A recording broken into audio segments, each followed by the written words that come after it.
All right. So I was to close out our college lecture with the final point is that the Democratic Republican Party was really about this idea of a government being weaker, and the Federalist Party's point was that they wanted to have a stronger government to hold people more accountable. You're going to have about 2 minutes to get clarifying questions out with your partners, as well as getting any notes that you might not have gotten during our lecture just now, or maybe from Jada at the front. You have literally 2 minutes to get those notes quickly. Go ahead and begin.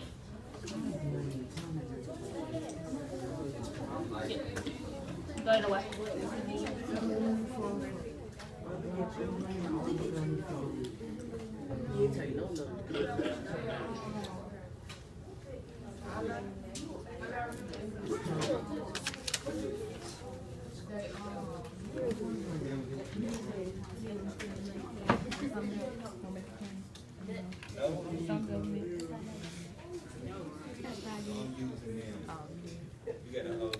Let's make sure that we're focused. Thank you. 100% staying engaged.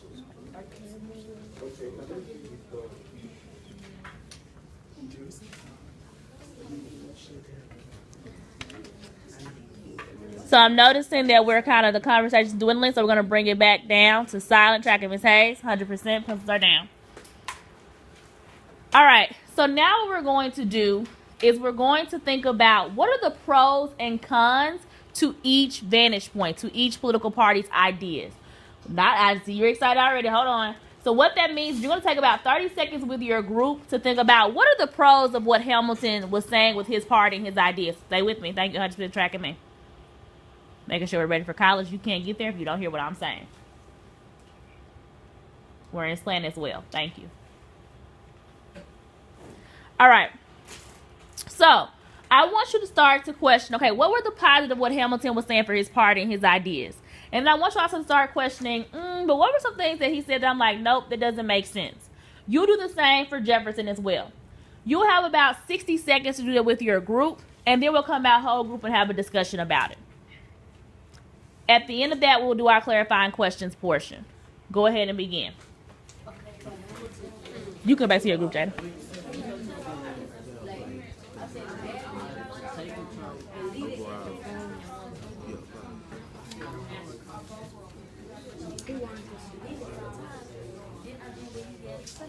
That's pretty bad. The leader of our country don't want to take sides with you, but you shouldn't be. That's what our party should be. And I'm not doing it.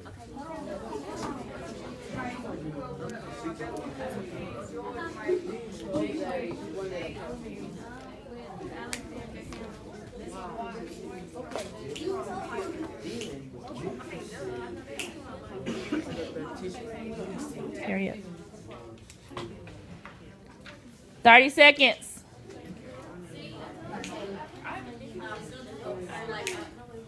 Loving how I see Michael's group working really hard. But some points I really just don't agree with, like the having a national bank just for like to deal with the national, like to deal with like the national needs, the national needs. Like why would you have a big bank for something really small? Like if they need some money and stuff, they should just have that like a separate place in the bank.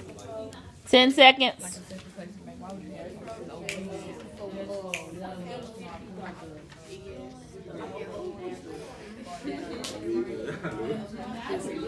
Earn it back. Earn it back. Staying focused. 100%. Earn it back. All right, bring it on down to silent. Thank you for tracking Ms. Hayes at this time. Remember, this is your discussion, as well as if you would like to pose a question this time, you can do so. You are the owners of your learning at this point. You're responding to each other. Waiting for everyone to be in sled first.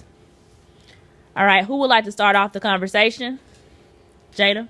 Okay, so if George Washington was the president and he opposed to it, why would they go against their president? Come on. Because they got freedom of speech and they can do what they want. It doesn't even matter if he says he don't want it. Over the president in their meal. I disagree with you about they can do whatever they want because they can't do anything they want. Because you always have like you always gotta abide by somebody, and then so sooner or later the president's gonna say something to them, they gonna have to abide by it. So what you said about them doing whatever they want, they can't do that. I agree with MJ because like freedom of speech, it doesn't mean you can say whatever you want. It's just that you got certain things you can do, like you can vote for who you want to represent and stuff like that. But like what German said, that don't mean like you can just say something. Like you go to AC World right now and say something. I don't like the way you running this. That's not freedom of speech. You gotta just go along the flow, but then you gotta wait until it's your time to take over again.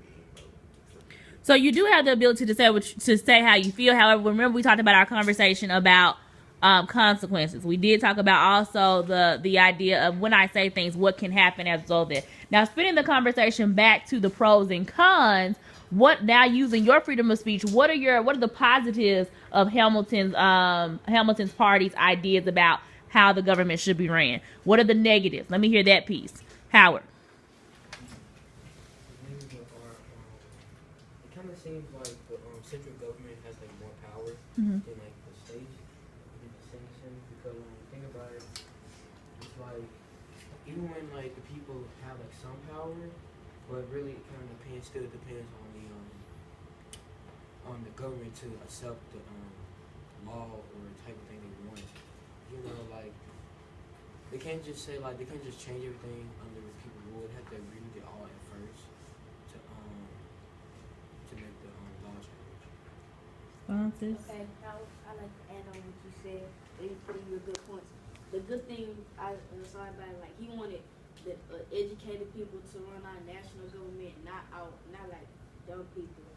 But the cause of it was like the president at the time didn't like agree with what he said, so that was like pretty bad. And that was like could have led to Jefferson, his party, like becoming like the head party because like that's saying that he don't want to abide by what you have to say. Devil's advocate. I'm confused. Did Hamilton say that he wanted only educated people to run the government? What else did he add? Yes, Janet. He wanted people that were wealthy. All right, devil's advocate. What is the problem? What potentially could be a problem with having only the wealthy and educated leading the country? Brianna. The problem could be that the wealthy and educated people can only be trying to get their social class to be the ones on top because they're wealthy and they feel that their social class should stay the same and they don't feel for the people that's below them. Remember, it's your conversation. You have some hands that want to respond. Well, the people, I feel that the people, like, the rich people, they will only make things that, they will only get things for the nation that only, like, they'll make stuff like a certain price for the people who are poor or who can't buy things, only make it for the rich people, makes it for the rich people to be the only ones who can get it and can afford it. So are you agreeing or disagreeing with me? I agree. I disagree.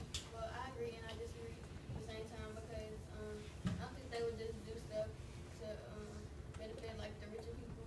I still think that the people, like everybody else, have a say so in their government. And so if the government is for the people, what's the point of only letting a certain group or class run it? So the people won't have a say so. Note if you haven't spoken at this point, participation points are being calculated. Make sure you are engaged in the conversation. I think that the rich, by letting only the rich and wealthy people German. have the power, I think that's a problem because the rich and wealthy people, they're probably gonna do what they want to do anyway because they got enough wealth and they got all the money. So, and then you put them up in a position where they got all the power. It's just adding on power when they gonna go out of control with that power and do other stuff that's not benefit the country. Melanie, I don't disagree with you because people who got knowledge and they got money, obviously that means that they previously owned something or they previously was something like the leader or something, so they can get their money and their knowledge, and then so I believe that they should did it because they are used to it rather than somebody else who new to it and then they got to go through the whole process. They got more experience. Loving this college lecture and discussion. Let's transition now to Jefferson's point of view.